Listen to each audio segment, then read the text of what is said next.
Hello guys, well today we are going to start with direct object pronouns, or as we say, pronombres objeto directo. Mi nombre es Oscar Felipe and I hope that you like this video. So we're going to start with the meaning. And the meaning says, el objeto directo recibe la acción del verbo y responde a la pregunta qué o a quién en relación con el verbo. También es una cosa y reemplaza los objetos directos para evitar redundancia.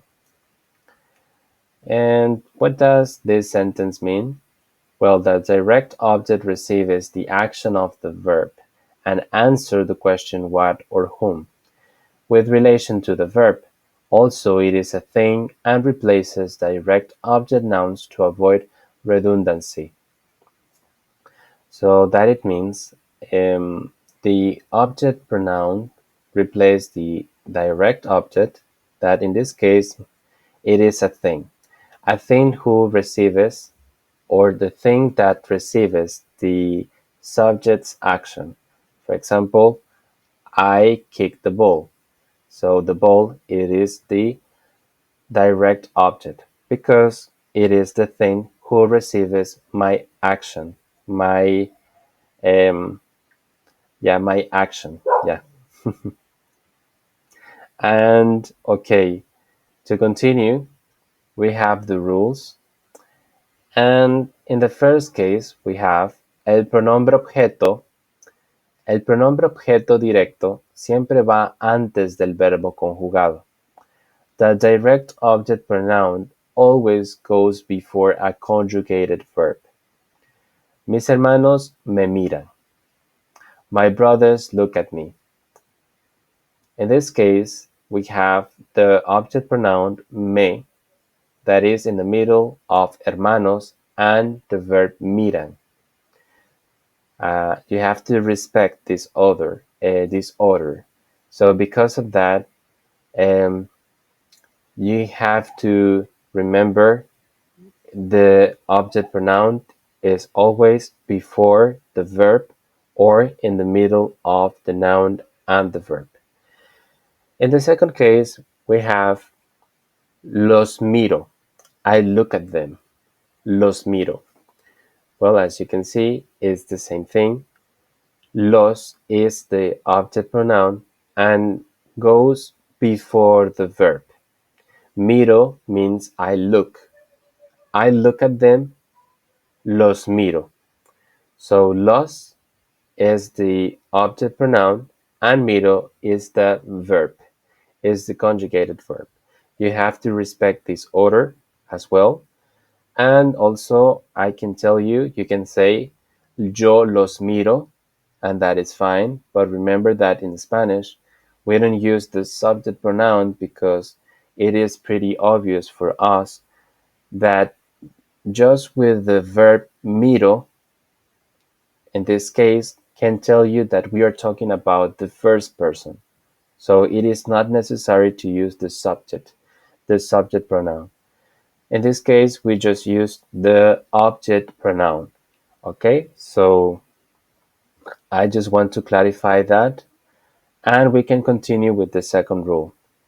En el caso del infinitivo o el presente continuo, el pronombre objeto directo puede ir ya sea antes del verbo conjugado, donde usualmente va, o después y junto al infinitivo o el presente continuo. Y tienes que añadir el acento para mantener el estrés original. What does it mean is, in the case of infinitive or present continuous, the direct object pronoun can go either before the conjugated verb, where it usually goes, or after and attached to the infinitive or the present continuous, and you have to add an accent to maintain the original stress. Okay, so as you can see, it's almost the same that in the last case, but the difference here is that you can put it after the verb. In this case, the infinitive or the present continuous. Okay? Well, we are going to see some examples. In the first one, lo voy a hacer. Lo voy a hacer. In the second case, voy a hacerlo. Voy a hacerlo. So what is the difference here? Well, as you can see, lo, the object pronoun, is at the beginning, and in the second case, at the end. At the end of the verb. So we have the infinitive here, that is hacer, to do. And as you can see in the second example, the object pronoun is joined to the verb, to the infinitive. So it's pretty close that it's pretty close to English because respect the same order. As you can see, I'm going to do it. Voy a hacerlo is almost the same. It respects the order. So because of that, I mean, it's pretty obvious, or it's pretty easy to use the second case, right? And in the second example, we have the same case. Las estamos lavando. Las estamos lavando. And the another example, another case, estamos lavándolas. Estamos lavándolas. So, what is the difference here? Well, the object pronoun las is at the beginning in the first case and at the end of the verb in the second case. So, the difference here is that you can see the verb is different. We're using present continuous. So we are saying washing, lavando. Lavando is a really long word. And when we include something else, in this case the object pronoun, lavándolas, most of the time we have to use an accent mark to keep the stress, to keep the original stress in this word. Lavando, lavándolas. As you can listen, the stressed syllable is the same. Van, lavándolas. Lavando keeps the original stress in this word.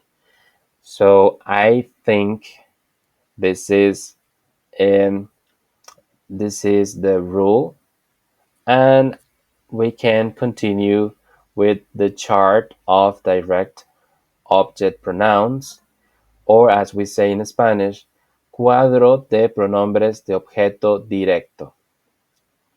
We are going to read just the second column, that in this case is the direct object o objeto directo. Me, te, lo, la, lo, la, nos, os, los, las, las. Okay, now we can continue with some examples. That we have the first case, that is a really common expression. We say, tú me miras con otros ojos. Tú me miras con otros ojos. You look at me differently. This is what this sentence means. You look at me differently. Tú me miras con otros ojos.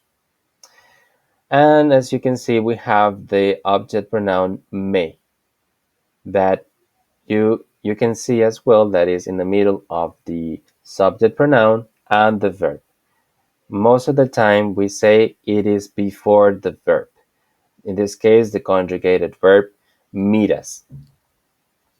In the second example, we have nos trae elotes. Okay, that it means he or she brings us corn. He or she brings us corn. Nos trae elotes. Yeah, I think this is the class for today. Thank you so much for paying attention.